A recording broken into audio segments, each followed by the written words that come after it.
doa itu tetap harus yakin, walaupun belum saatnya dikabulkan. Ya, masalah mengabulkan doa itu urusannya Allah yang kita minta. Zat yang kita mintai pertolongan. Sama seperti ketika kita berada di Indonesia, tidak perlu berdoa untuk turun hujan jika sudah waktunya musim hujan. Dan tidak perlu kita memohon supaya hujan terang alias tidak turun hujan ketika sudah musim kemarau. Karena sudah ada waktunya sendiri-sendiri, ada musimnya sendiri-sendiri. Jadi di Indonesia ini nggak pernah minta sekalipun tetap Allah kasih hujan. Allah kasih musim kemarau, musim tanam dan lain sebagainya. Kalau masalah persepak bolaan ya waktunya belum pas ya. Nanti insya Allah ini untuk pelajaran kita semua agar senantiasa ke depannya ya di kader mulai TK, sekolah dasar, menengah sampai perguruan tinggi anak-anak kita supaya mencintai olahraga sepak bola. Kadang ada yang suka dan ada yang kurang suka sepak bola itu, tetapi untuk olahraga mata ya kita cukup hanya melihat saja itu sudah cukup bahagia gitu ya. Kadang-kadang filosofi permainan sepak bola itu hampir sama seperti perjuangan kita dalam membela umat Islam Indonesia dari penjajahan cengkeraman penjajah gaya baru yang bergaya spiritual. Kadang ada yang sebagai wasitnya saja. Ayo serang Yai, terus Yai. Tapi namanya pemain itu kan ya ada kesulitan juga ya di lapangan. Paling enak itu menonton. Kadang-kadang wah enak tinggal sedikit saja. Waduh kemarin itu waduh penalti, kalau seandainya nggak penalti sudah masuk itu ya. Ternyata kalau jalani sendiri di lapangan itu ya berat ya. Kemarin itu saya outbound itu ya, kayak anak kecil lagi ya. Ya ada sepak bola. Hanya 10 menit itu saya sudah menggos-menggos. Nafas saya sudah nggak teratur ya karena umur ya. Yang anak-anak muda 10 tahun di bawah saya sehat-sehat saja. Ternyata kalau nggak dilatih lama itu ya nggak mudah main sepak bola itu. Kelihatannya mudah, tapi jalannya itu sulit. Oleh sebab itu filosofinya hampir sama seperti perjuangan kita seperti ini, tapi tetap sebagai supporter ya, panjenengan semua wajib ya, dan sangat kami butuhkan karena doa-doa panjenengan itulah yang menyebabkan kami tetap semangat untuk berjuang meluruskan pembengkokan masalah sejarah ya dan peradaban supaya Islam ke depan semakin tinggi peradabannya, semakin menguasai sains dan teknologi, tidak hanya masalah dogma agama saja. Para pemirsa dan pendengar sekalian, saudara-saudariku semuanya rahimakumullah. Panjenengan nanti bisa lihat di deskripsi yang sudah kami tampilkan. Ada seorang habib selain yang kemarin ngaku-ngaku sebagai pencetus berdirinya Nahdlatul Ulama. Ini juga kayak gitu lagi. Bahkan merembet-merembet ke mengarahkan jamaah yang mayoritas kaum Nahdliyin untuk khusus berziarah ke makam klan mereka. Nah, ini termasuk bagian daripada pembodohan. Dan anehnya pengurus NU mulai MWJ, ya, PC, PWNU, PBNU membiarkan saja seperti itu. Apalagi mayoritas Nahdliyin, Nahdliyat yang awam itu percaya saja apa yang diucapkan oleh ulama sebagai pembicara dalam satu pengajian itu. Kalau tidak diluruskan, maka keyakinan itu akan masuk dalam memori ibu-ibu muslimat, ya, bapak-bapak Nahdliyin sampai anak cucunya nanti. Oleh sebab itu, apa yang disampaikan oleh Habib tersebut dari Marga Al-Haddad itu tadi, itu adalah sebuah pembodohan dan penipuan untuk mengalihkan perhatian umat Islam dari berziarah ke makam leluhurnya untuk berziarah ke makam leluhur mereka. Ini yang sangat berbahaya karena memang kaum Nahdliyin itu senang ziarah untuk mengingat akhirah. Berikut juga membawa maslahat dan manfaat, mendapatkan berkah dalam kehidupan ketenangan, kedamaian. Karena dengan mengingat kematian itu akhirnya hidup di dunia ini terarah, tidak salah kaprah, bisa qanaah, ya, menerima apa adanya. Ya. Ngoyo ya ngoyo, tapi ada waktunya. Habib yang seperti itu harusnya ya untuk sekarang, ya, kalau memang ada yang seperti itu lagi, siapkan sandal dan sepatu, lemparkan ke mukanya. Saya murui elek, karena apa? Akibat dari ceramah seperti itu lebih buruk. Kita ingat Presiden Amerika Serikat waktu berpidato di Irak, bekas negara jajahan yang diporak-porandakan oleh Amerika dan sekutunya itu, ya, dilempar sepatu. Begitu juga terjadi lagi pelemparan sepatu itu bukti daripada penghinaan. Sepatu kan bawah, kaki dilempar ke kepala. Ini memang buruk, tapi akibat kalau tidak dikasih pelajaran seperti itu, maka akan terus berjalan, nggak ada kapoknya. Sekelas untuk menasihati Kang Mas Habib Muhammad Rizik Syihab saja sulitnya bukan main. Pendolan-pendolan para Habib itu hampir sama ketika kita dakwah, ya, mendakwahi orang-orang yang terdidik tapi begidik, ya, tidak mau menerima data yang kita ajukan, kita sajikan. Kalau zaman Rasulullah itu seperti Abu Lahab, Abu Jahal itu. Sulitnya minta ampun untuk diajak masuk Islam. Karena memang semuanya berdasarkan hidayah itu tadi, petunjuk Allah. Nah, sekarang ini arah tujuan atau objek dakwah kita tidak hanya ke para habib, tapi lebih banyak ke para muhibbinnya, para pengagumnya, pengikutnya, jamaah santrinya. Untuk menyadarkan mereka yang sudah kadung terdoktrin lama, ya, itu harus benar-benar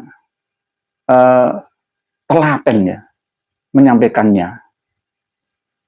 Tidak boleh kita bosan, tidak boleh kita ihanah, tapi harus istiqomah. Kita menghina tidak boleh, tapi harus merangkul dengan istiqomah, konsisten dan kontinu. Bahwa yang diikuti oleh para muhibbin dan pengagum pengikut para santri dan jamaahnya itu adalah orang yang suka berbohong. Maka tidak bisa dijadikan sebagai panutan atau imam, suri tauladan. Kalau dijadikan sebagai panutan, ya nanti kita akan ikut berbohong. Ya sama seperti yang disampaikan oleh Habib dalam ceramah yang ada di deskripsi yang akan penjenengan lihat nanti itu. Suka berbohong. Klaim sepihak mengaku-ngaku, mencantumkan nama-nama orang terkenal, gurunya Syekhona Khalil Bangkalan, ya dari Bangil ini, ya, diakui semua. Nahdlatul Ulama, Muslimat, Ansor, itu juga jasanya para habib. Kurang apanya lagi coba? Lama-lama nanti selain semua kota diakui dengan makam-makamnya, dengan bukti peninggalan leluhur kita, semua juga nantinya yang memasukkan otomotif ke Indonesia dari Jepang itu ya jasa Mbak Alawi.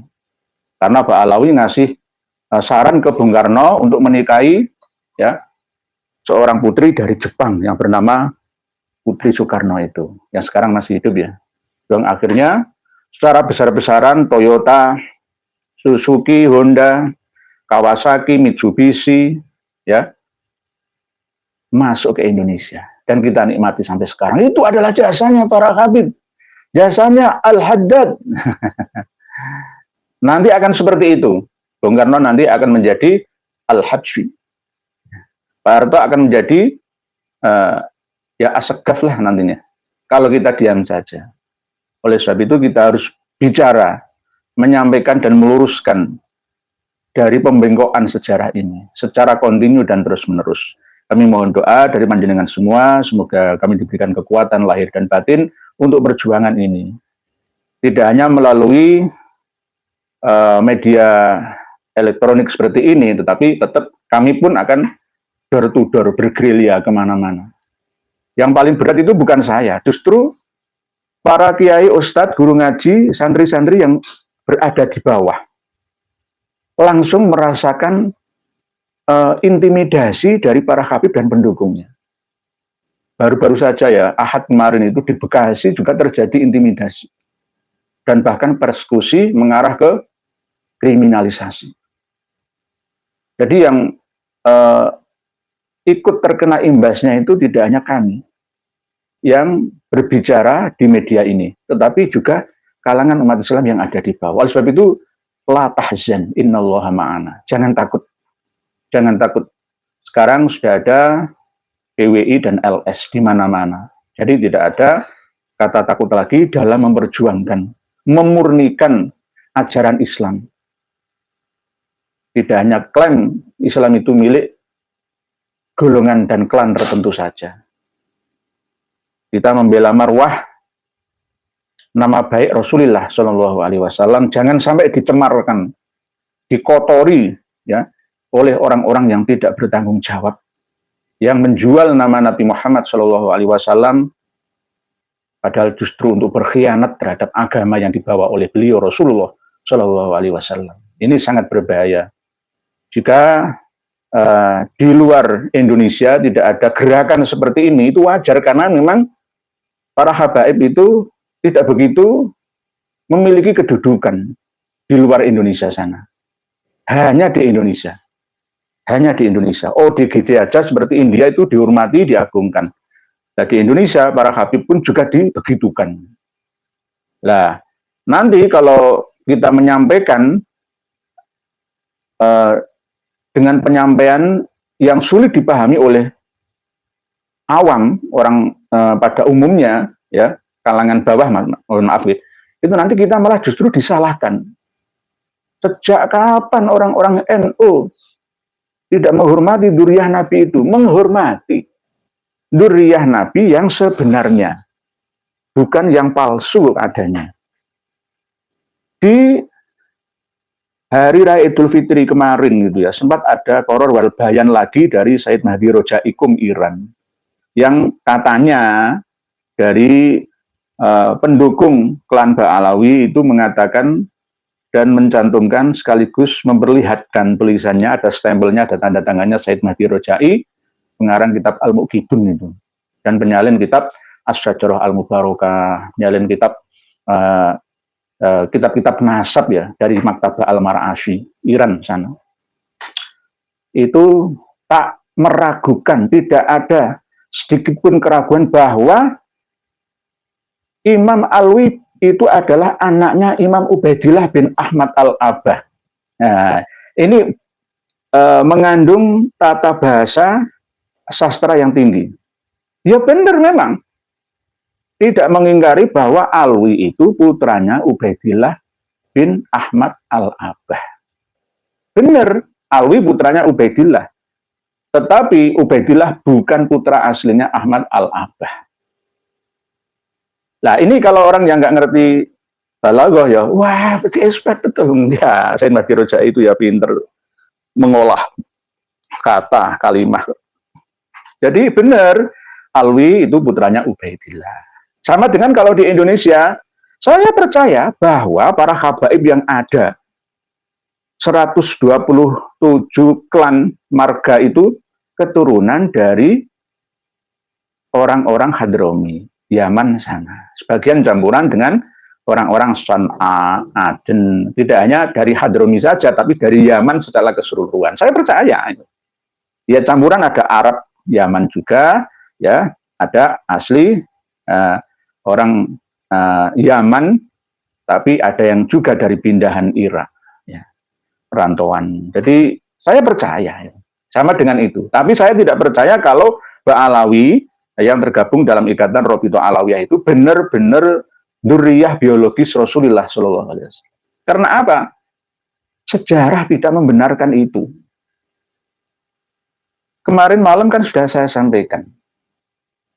729 Hijriah wafatnya Imam Ali Kholik Isam itu sudah menghancurkan semua tatanan sejarah yang dibangun ibarat rumah itu hancur luluh lantak, tak tersisa. Karena tahunnya itu sudah nggak cocok semua nanti. Nggak cocok semua. Masa ada ya cicit yang lahir ya setelahnya itu malah justru lebih duluan mbahnya yang wafat dulu. Maksudnya begini, Imam Ali Khalid Kisam 729 Hijriah ya, itu malah justru lebih duluan meninggal buyutnya atau cicit di bawahnya, yakni Muhammad Al-Faqihil Muqaddam 653 Hijriah. Matok apa enggak? Enggak matok, enggak masuk. Padahal itu selang 3 generasi. Muhammad Al-Faqihil Muqaddam bin Ali bin Muhammad Sohib Mirbad bin Ali Khalid Kisam. 4 generasi sampai Imam Ali Khalid Kisam. Enggak masuk, jelas enggak masuk. Semuanya enggak masuk. Rusak semua tatanan sejarah yang dibangun ya lama sejak abad 9 Hijriah ya sampai sekarang, sampai 1445 Hijriah ini. Hancur total, luluh lantak semua. Dengan adanya manuskrip Tabaqatul Khawas Al-Sidqi wal Ikhlas karya Syekh Abdul Latif Asy-Syirji ya. Dengan bentuk kitab cetakan dan versi manuskripnya. 95% data sudah kami buka ke hadapan publik, tinggal 5%. Untuk 100%-nya untuk meyakinkan kepada seluruh umat Islam di Indonesia dan bahkan dunia bahwa para habaib Alawi yang ada itu bukanlah dzurriyyah Rasulullah secara biologis, tetapi secara ideologis. Toh kalau ada campuran, ya nanti ada campuran memang. Tidak semua Al-Haddad itu Ba'alawi dan tidak semua Al-Habsyi itu Ba'alawi. Nanti ada di antara para habib itu yang masuk benar-benar Alawiyin, tetapi nanti akan kita pilah-pilah lagi. Jadi ada memang, jadi tidak 100%. Ada berapa persen gitu yang memang benar-benar dzurriyyah Nabi. Mayoritas 99% yang tampil di permukaan itu bukan dzurriyyah Nabi, tapi ngaku-ngaku sebagai cucu Nabi, darah suci Nabi, ahlul bait Nabi, itrah Nabi. Justru itu bukanlah keturunan Nabi yang sebenarnya. Untuk mafhum mukhalafahnya bisa tarik ke misalkan saya ya. Jenengan tidak percaya bahwa saya ini keturunan biologis Rasulullah SAW, bagi saya itu nggak masalah. Nggak ada urusan saya. Jadi saya nggak ada pengaruhnya apapun, sedikit pun. Jenengan tidak percaya kalau saya ini cucu Mbah Sunan Ampel. Nggak apa-apa, nggak apa-apa, panganan nopo.